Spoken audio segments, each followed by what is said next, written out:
रहीम यक नाबुद व यक नस्तईन। तमाम अहले इस्लाम को, तमाम दुनिया भर के मुसलमान हैं, पाकिस्तानी हैं, उन सबको ईद मुबारक। इस ईद के मौके पर अपने ईद के लोगों का ख्याल रखें, उनकी ईद की खुशी में इजाफा करें, क्योंकि किसी और की ईद की खुशी में इजाफा करके आप रुझान और रुझान से शुरू होंगे।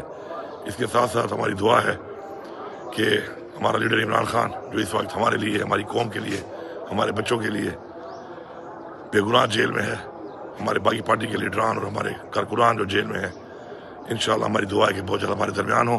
और इंशाल्लाह हकीकी आज़ादी के लिए जो भी किरदार जो भी अदा कर रहा है इस वक्त, हमें पूरा यकीन है, हमारा ईमान है कि इंशाल्लाह वो रुझान अवाम के सामने रुझान इंशाल्लाह अल्लाह ताला के सामने सुखरू होगा।